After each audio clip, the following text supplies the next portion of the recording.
Our guest this week is Ravens safety and former Maryland Terps star Beau Brade. Beau, thanks for coming on. Really excited. Of course. Thanks for having me, guys. So, I guess just tell me what this past year has been like, growing up a Ravens fan. You played flag football for the Columbia Ravens. What has this been like for you? It seems like a dream come true. Yeah, no, definitely. Well, just starting with like draft day, it was crazy. I mean, that whole 3 day experience. I thought I was gonna get drafted later in the second day, and then third day, I thought for sure I'd get drafted, and I went undrafted.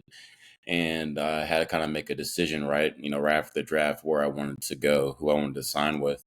So I decided to go with the Ravens, of course. Hometown team. I was a Ravens fan, so I was, as when I was growing up, my whole time, me and my mom were the Ravens fans in the house. My dad was more on like the Redskins side. So, but yeah. So I mean, I tried out for the team. Actually, the first day of practice, I messed up my ankle, so I was out for about 3 weeks. And I mean, they kept me around, which is kind of unheard of for an undrafted, rookie for them to keep around if you get injured like that soon.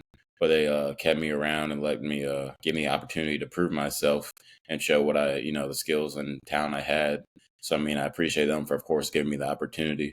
But from training camp to the preseason, had a great time. When the games came to the preseason, I was just on like a YOLO vibe. So I was just going in at one speed, just trying to hit guys, cut guys, get interception, and I got an interception. They called it back, but that's where I caught that ball. But so that was cool. That was nice, and had jersey number 6. That was sweet. But then I had to change it for the regular season. They made me get out of that joint. But in the regular season, it was cool, man. The best thing about the Ravens, I think, really that surprised me was the atmosphere, the culture there. Like going in there, I thought there was about to be a lot of egos and like people just, a hierarchy for like players that are playing, starting, or just like we have a lot of best players in the league on the team. But I mean, I didn't see that from really anyone. Like I could talk to, I feel like Lamar, Kyle Hamilton, Roquan, the same amount as I talk to, just other rookies. And I mean, I feel like that's probably the reason the Ravens have been so great along the 25, 30 years almost that they've been an organization. So I mean, it starts from the top down with, of course, Harbaugh, EDC, and really the owner creating that culture. And so the regular season was, I mean, it was started off rough. I'm not gonna lie with those first 2 games, but we got stuff figured out, especially on the defense side of the ball, and turned into a great season. And then went to the playoffs with a young team, well, a lot of young players starting, and we had feel we did a good job, but we could have capitalized on more opportunities. Just the whole team could have, offense, defense, and special teams. And so I feel like that was probably the reason we came up short. But I mean, it was a great first season. Just I'm excited to see what else comes next. But yeah. Take us through how you found out you made the 53-man roster because, we watched that moment on Hard Knocks. Player gets called up to the coach's office, don't know if they're getting cut or they're making the roster. How did you find out? Yeah, for me, it was like pretty straightforward. Like we had, so after the last preseason game, we have like a practice after it. Like we still practice the next day, even though like nobody knows if they're getting cut or not. So it's like just like awkward vibes throughout the day. But it was pretty straightforward. Like EDC came up to me like halfway through the practice, and he was like, "Congratulations, you made the team." And at first, like I didn't hear what he said, so I just nodded and smiled and was like, "Yeah, yeah, yeah." And then he was like, "You want to like?" And he was like, "After practice, you should call your parents." And I was like, "Oh snap!" Like he said, I made the team, and so that was cool. And I of course appreciated him. And like I said, the Ravens gave me a great opportunity, and it just I feel like part of the reason was the work ethic I put in, but also a lot of the older guys in the same room I was in, that deep defensive back room, wanted to see younger guys succeed. And so they did, everything they could to like help us if we needed it. So yeah. Well, you obviously, coming from Maryland, and then when you were in the undrafted phase, like how many teams were reaching out to you? Once the Ravens kind of hit you up, was it almost like, yeah, this just makes too much sense? Or were you looking at like who's in the safety room? Like, do I have a chance onto the roster? Can you kind of take us through the process of what it was like after the draft was over? And I assume you're kind of getting flooded with calls at that point. Yeah. So after the draft, I had my agent dealt with most of those calls, but like I could have really went anywhere since I was like expected to get drafted. So like for under the free agent, I could have kind of went any place. The top teams were Maryland. I mean, not Maryland, but the Ravens and the Titans. And I mean, it's kind of like an easy pick for me. I mean, the Titans are pretty good, but I mean, easy Yeah, pick. stay at home. Yeah, exactly. What's your best interaction with Kyle Hamilton kind of coming into the room? You guys both are almost like rover safeties. He's obviously done it in the NFL at a high level now for a couple of years, but off the field seems like a pretty funny guy too, just going off his social media and following along. What was the best or first impression you got of Hamilton, and do you have any good stories with him? Not as I mean, he is funny as hell. Like I will say that for sure. But just like how he carries himself is great. He's a professional, of course, and he's obviously a great player. Story wise, I don't have any like he jokes around all the time in meetings and like outside of football, but I'll say like the story I'll say like was in football. Like I saw him in practice one day. He was like blitzing and then he did a spin move on like the running back or something, or like a tight end to like get a sack basically.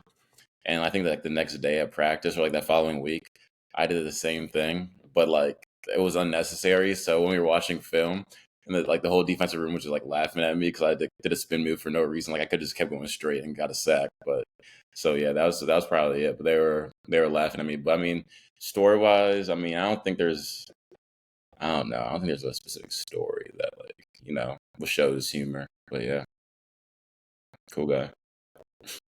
What's been your advice to guys? Obviously, you go undrafted, but a lot of guys that just got drafted from Maryland got drafted near the back of the draft. What's been your advice to those guys trying to make a 53-man roster? Yeah, I mean, before the draft came up, my year I was coming out, it was like being drafted wasn't the goal, it was to like make a roster and be a great player in NFL. So I just kind of give them that advice too, like man, like you haven't, and like well, of course, like those are my brothers that are from Maryland that just got drafted, but and we talk to each other like brothers. So I'm like, bro, come on, like we haven't, you and I, neither of us have like really done anything yet. Like we still have a lot to prove. So that's kind of my advice to keep on working like you haven't been given anything because you haven't yet. So work ethic is definitely a huge thing. And I think I think a lot of them got, I feel like the work ethic was built on a lot at Maryland with necessary like our leaders in the room like Dante Trader, myself, and then Talia and you. I mean Jordan Phillips. You have countless guys. All the guys that got drafted were leaders in the room. So that work ethic was like shown at Maryland, and that's why they got drafted. But you got to keep it up. You got to go even harder at this level. So that's kind of the advice I give them to like just keep your head down and just like keep grinding. And I mean, I feel like they all will. So I mean, I'm pretty excited to see what they do. But yeah. Speaking of your time in Maryland, I mean, now everyone talks about the wide receivers as kind of being what's been the main position that's been selected. But I was talking with a friend the other day, and now defensive backs are getting up there too. I mean, you had Jacorian, Tarheeb, Dante, Deontay, a lot of guys. Why do you think there's been such a recent surge in the defensive back? And do you think that you can say, the DB room is now pumping out more NFL guys than the receivers, or do they still hold that crown? No, no, I'm gonna say that for sure. But I'm also obviously biased. But I know my whole time at Maryland, like the team and everybody was also always talking about like the receiver room and the receiver room, this and that, and like that kind of pissed the DBs off. And like I feel like we went out, we showed something like we had to prove something, like at practice and in games. But I mean, I think yeah, we had a lot of great players on defense, and I think that's defensive unit. Like my junior and senior year was special. We'll include my sophomore year. My sophomore year, I didn't play a lot, but we had Nick Cross back there, and then of course my junior year, we had. I mean, our starting corners were Corian Bennett, Deontay Banks, and then we had Tarheeb still at nickel, and then our two safeties were me and Dante. So, like, I feel like, and we knew at the time, like, we're like that. Like, we just know we had to like prove it though, because like nobody else knew that, but we knew that. So like we were always like for game days, we were like always excited to show ourselves, and a lot of it was built also because of like you said, the receivers at Maryland, like great receivers are going to turn the DBs into great DBs. as long as they have that the dog in them, the heart in them. Because I mean, if you're just like hiding behind people in line, you're not gonna become good. But yeah, so like the whole season, my junior season, we were like lit to play games, no matter who we're playing. Like we're about to play against Ohio State, and we're like the night before the game, like we're all in one room talking to each other, all hype and stuff. And so, man, like we just had like good times, but also we had the same mindset, and then, like we were a family out there. So I mean, I think that DB room was one of the best for sure. But yeah, no, the DBs. I mean, I don't know any DBs at Maryland right now besides Levain Scruggs, because he was there at the same time I was, and probably like two others. But I mean, they have like big shoes to fill. So I hope that do that, fill them. But yeah. Out of that plethora of Terps that were just picked up the past draft, also Ruben and Dante picked up as well. That one speed trio now in the league all together. What is that like to see you guys' group all together in the league now? And would you guys think about making a return to the podcast? Maybe a little virtual action now? Yeah, I know, right? No, it's great because I mean, I knew Ruben because we both came in the same time at Maryland. We both early enrolled at the same winter semester, and then of course, like I knew me and Dante like hit it off since he came on to campus, and he's like, we've all been a tight knit group with like some other players too. So I mean, that's great. And then of course, one speed and everything. So I mean, I'm happy for them. I hit both of them up, of course, right after they got drafted, and it was, I love to see them so excited and like great things happening for them. And I mean, I know they're gonna do a great job. They have a certain skill, each of them, that a lot of other players don't have. Like especially like Ruben, you don't see a lot of linebackers running a 4.39. Like that's not happening. And then Dante, just like how smart he is and knowledgeable about the game and stuff, and he's a great leader. So I mean, they'll do great. I know I talked to them the other day about some one speed stuff, and like just like telling them I appreciate it. It was like before the draft, I think. I was like, I appreciate y'all for like that one speed podcast and everything. And then they both were like, yeah, we'll get back going like after our first year or something. And so I don't know if it'll happen, but shoot, if it does, then that'll be sweet. But yeah. Yeah, we now have had the entire one speed trio on this podcast too. So you were the final domino. So there you go. Oh yeah. I'm glad. I wanted to ask you, kind of throwing it back to your college days. I think that the best game I've seen a Maryland defensive player in my time play was your game against Michigan in your last season. And I think after the game, you said something along the lines of like, "I wanted to inflict pain." I thought that was a kind of Yeah. represented that game. Can you take us through, how you're feeling in that type of game? Like what is it just like, not to say the flow state, but are you just feeling like everything's clicking? And what was your favorite play from that contest, if you happen to remember one?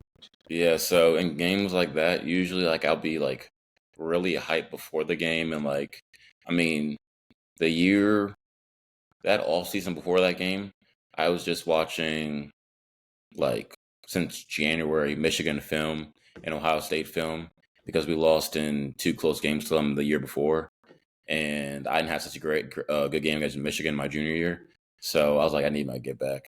And then Ohio State, that my senior year, we could have pulled that off, but we choked, and that was rough. Another story. But we got to Michigan game, and I was ready for the opportunity, but like it wasn't like the energy didn't really come to me until like both teams were on the field and we're about to do the coin flip, and then I look at what's seven, the running back, Donovan Edwards on their sideline. And I'm like, oh, I'm about to kill him, and then it hit me. I was like, oh yeah, we're good. And I'll say my favorite play from that game was probably the tackle on JJ McCarthy. When I think I was blitzing. That was a tackle on JJ McCarthy when he was doing like a read option. But I wish I could have. There was like a play early in the game where he threw like a out route, really shallow out route to the tight end, and I got a pass deflection on it, and I was so close to picking the ball off.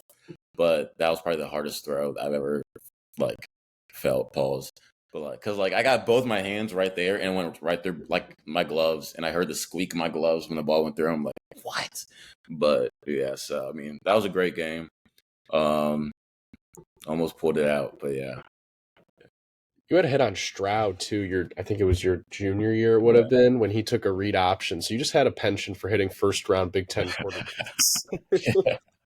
yeah, that was sweet. Yeah, we almost had that one, and then that game was super lit when um Jacorian Bennett got that Yeah, you got field the goal block goal return block. Yeah, that for, was. was I it guess field goal or was it it was PAT? like an extra point. I Yeah, think they ran it back. Yeah, I that was, wanted to ask you about that.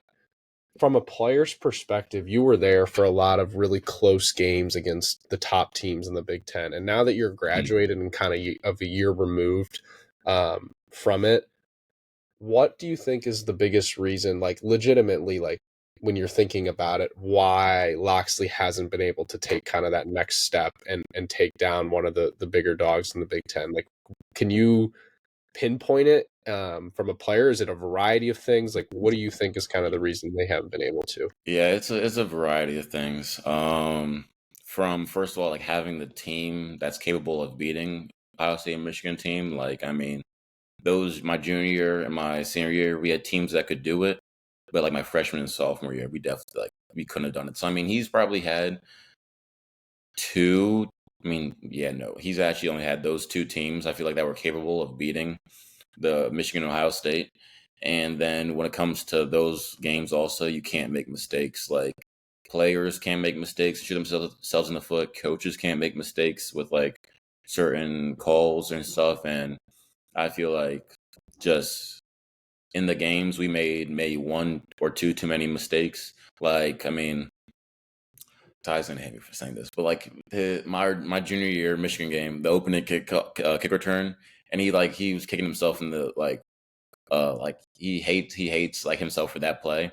But like also on top of that, there was a lot of other plays that like defensive bust, like Yeah, Blake y'all gave up Corum. the touchdown for him at the end of Yeah, the like half. there was like we had like third and one, third and twos where he just like bounces out because he can't see his ass, you know. So like he's like they have like Just 6'5" linemen, and he's back there like 5'7". And I mean I love Blake because he was he went to St. Francis, but it's like that's like impossible, like that sucked. So I mean there was a good amount of like of mistakes we made that if we didn't make the mistakes we could have won. Then the Ohio State game that year, I mean they had a great team. We later in the fourth quarter we jump off sides on like third down. They get like the first down. They take 2 more minutes off the clock, and then we're down by 6 at the end. We have a kick return, and instead of like kneeing the ball or like letting it go at the back of the end zone, we try to take it out, and we get to like the 15 or 10 yard line, and then they get a strip sack or a sack. Well, the quarterback gets hit while throwing the ball, and then the guy intercepted it. So I mean, it was like we lost by 13 after that, but it was like the last drive of the game. We could have won.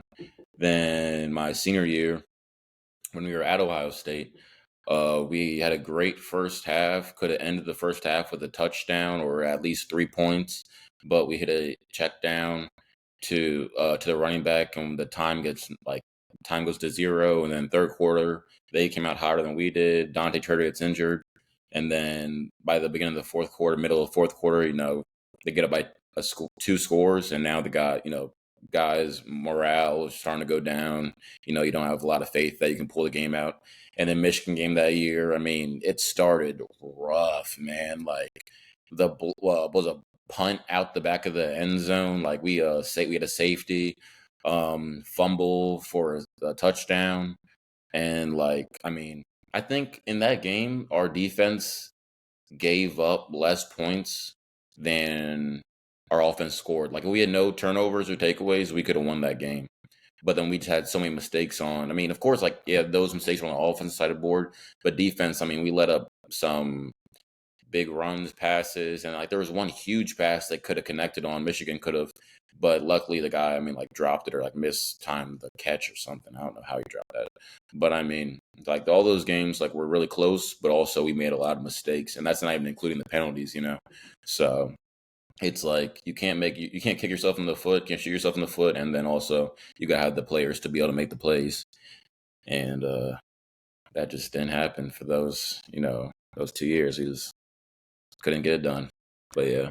You just did a pretty good job of kind of laying out the reasons why those games didn't go Maryland's way.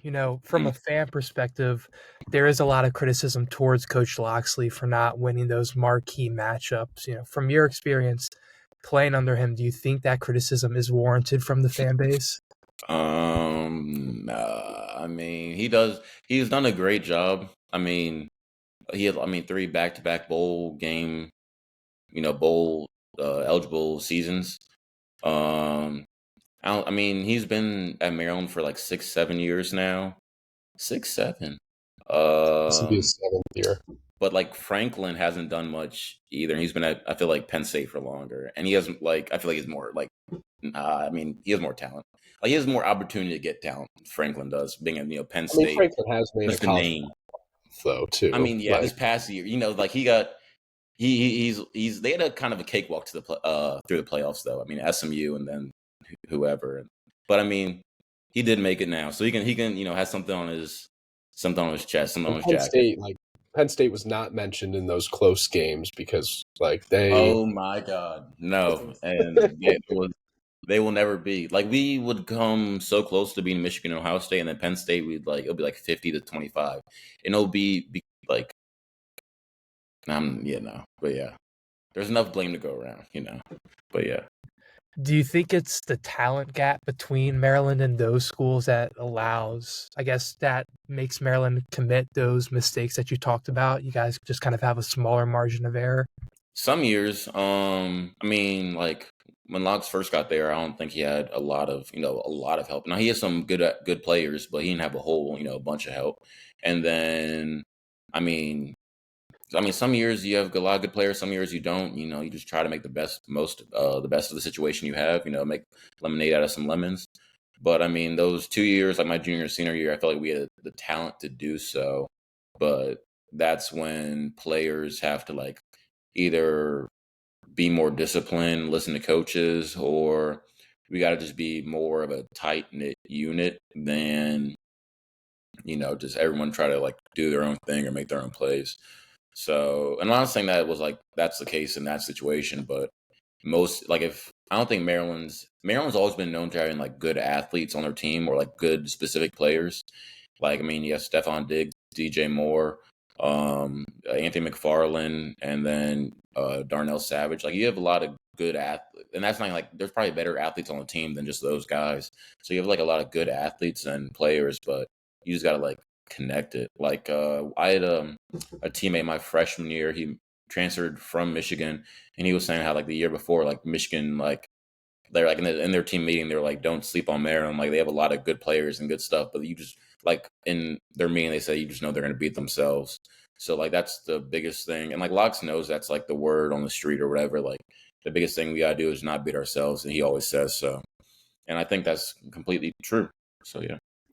As an alum now, you can kind of now, I feel make comments about changes you want to see to the program. In terms of fan attendance and also just overall changes, how do you think Maryland can kind of, other than winning, right? Because winning kind of cures all.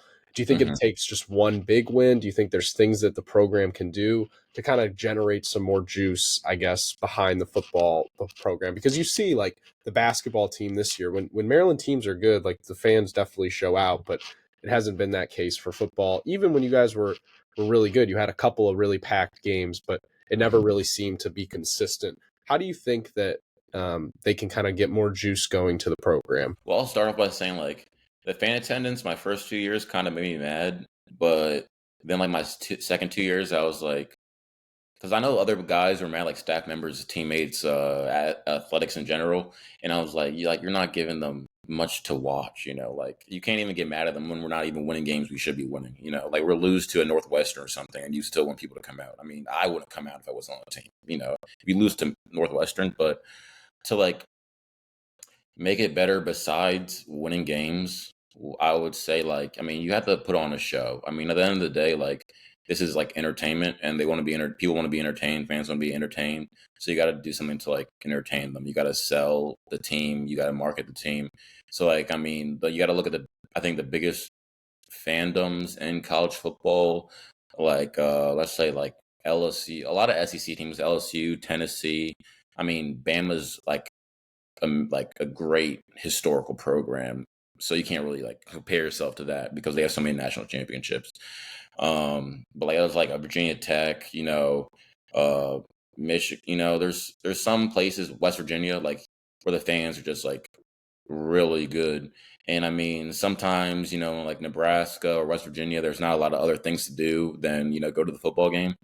Um, but there are things like I'm thinking like at Virginia Tech or LSU or like Tennessee, whenever or like Texas A&M, like whenever like the players like run out the tunnel or something, like you have like a known song, no to go to song where like Enter Sandman or the LSU Suck the Tigers, like people, like that's what people want. Like people want to get rowdy when they go What's to the this game, but thing? also like watch a show, and like have fun. So I mean, you guys got to make it a fun atmosphere. You got to like know what the community wants and like what kind of target market you're marketing to. So like you can't do the same thing that SEC programs do because this isn't the South. Like this isn't Deep South where like everybody just drinks beers and like have like get rowdy and all the time. Like you got to like do some of that, but also do some of this. You got to target. You have a target market, and I feel like you got to like know your market well.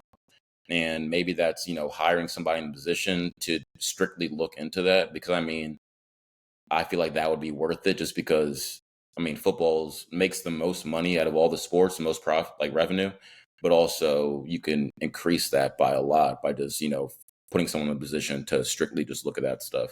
So I mean, other than winning games, I'd say that. I mean, Locks brings in a lot of big time players and big time recruits, so of course people want to see those guys show out and play and see what they can bring to the table. But I mean, besides the recruiting and winning games, that's what I would say. Like, just I mean, market, sell it. Is people want to be entertained, so entertain them.